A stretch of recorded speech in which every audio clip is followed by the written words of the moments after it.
college students, and I think many of them grew up with this expectation that, well, if you just go to college, everything will be okay, and that's your golden ticket. That's your magic pixie dust, and the world will open up for you if you have a college degree. And that's really that's really not the case. I think we do our young people a disservice when we give them that impression.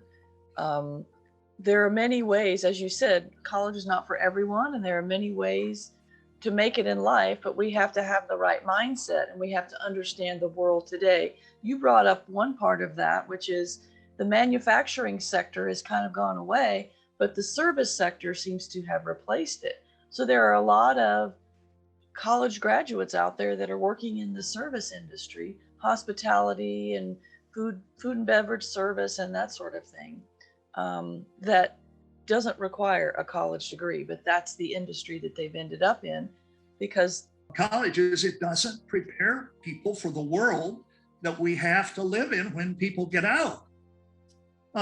There is a big disconnect between what schools are, higher education and training schools are providing and what the workplace needs. There's a huge gulf in between. We need to do a better job at having business and industry get together with education and communicate Absolutely. better.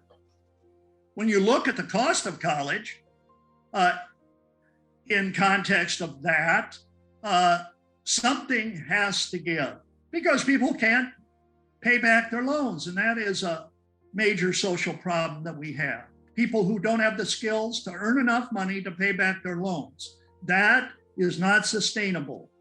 And that results in a lot of unhappy people. I believe the fundamental relationship between people and work has changed. And there are many indicators of that.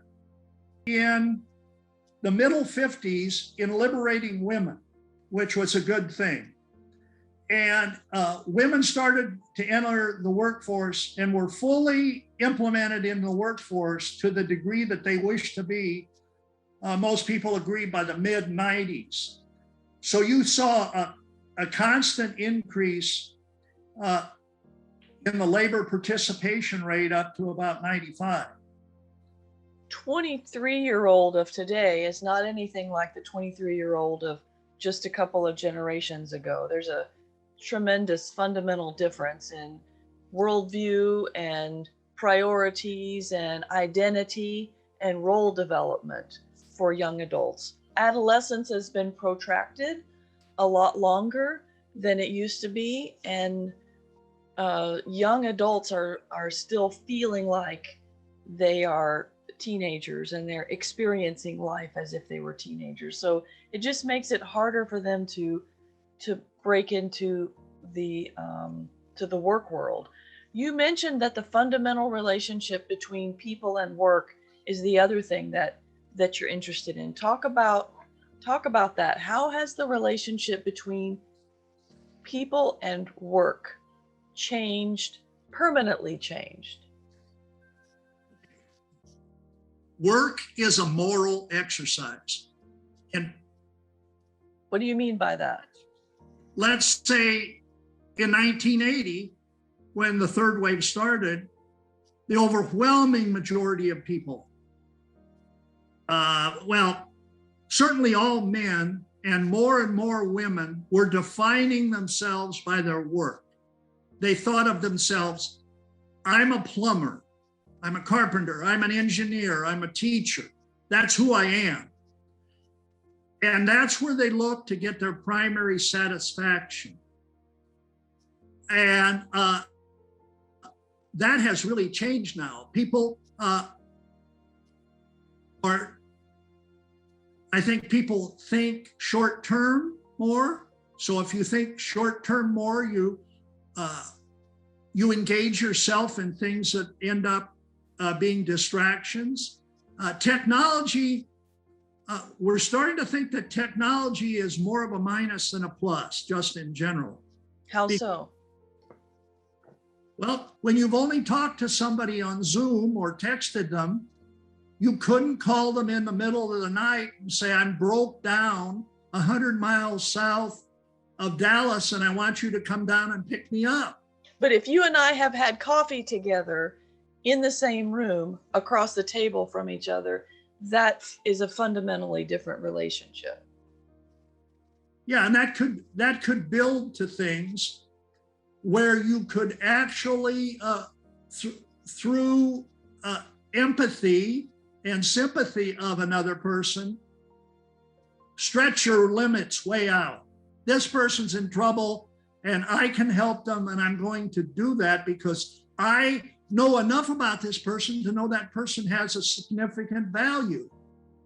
When people talk on Zoom, you don't know what value that person has. If you're a normal, nice person, you're optimistic and say, yeah, that's probably a real good person, but you haven't taken that specific person into your core, that this is a person that I'm glad I knew in my life. And that's where relationships are based on. Companies will find it more profitable to have to spend less on overhead, office space. So if you are a commercial real estate guru, then you may be in trouble in your career coming up, because the pandemic has taught us that people can work from home and get essentially the same work done because of technology. And so there will be less need for office space. Absolutely. However, the downside is that we were going to have to work harder at those relationships that ensure the sales, that ensure the viability of the company. And if the workers are less engaged, my guess is that there's going to be more turnover. Do you think that's true? There's less loyalty. The company has less loyalty to me. I have less loyalty to the company. And so if I see something slightly better over there, I'm just going to go over there because I'll have less engagement. Absolutely. That has been trending. And in September, we had 4.1 million people that just quit their jobs. This is not people who were terminated or were outsourced. These are people who just quit because they're looking for something better. Now, part of that is obsolescence. There are a lot of jobs that are going away, and people can see that, and they say, this is a hopeless career path. I want to go for something better. But people are very critical now, and they're looking for a lot more. I think that part of that is a pandemic has made us all kind of negative and cynical. So we tolerate the part of work which is hard. We're tolerating that less than we used to. And it's your sense that these are permanent changes. This is not just temporary, and then we're going to go back to the way it always was. No, absolutely not. So some very vocal people are saying right now, this is the narrative that you're hearing the most. We see the opportunities and the advantages to working at home. Therefore, the majority of people don't want to go back to work. Now, that's kind of extreme to make that gigantic jump right away. What I think will happen is we'll see moderation in that. And people whose jobs really don't need that collaboration, that being in the environment which gives structure. There are a lot of people who have a good work ethic, but without structure, they don't have a good work ethic. You can't think that everyone is a, self-starter with that great inner discipline. And a lot of jobs don't lend themselves to these work monitoring systems, which are so dehumanizing. Like if you don't touch your keyboard for a minute and a half, you come up on the supervisor's computer list, and the supervisor will call you and saying, "Why'd you fall asleep at work? Why aren't you working? You haven't made a keystroke in the last minute and a half."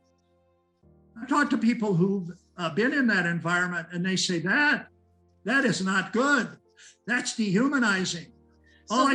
That's away from the this stuff. company, that's the employer overreacting. When all the workers were in the office, you could walk by and see whether they were doing their job or not, or if they were reading a book.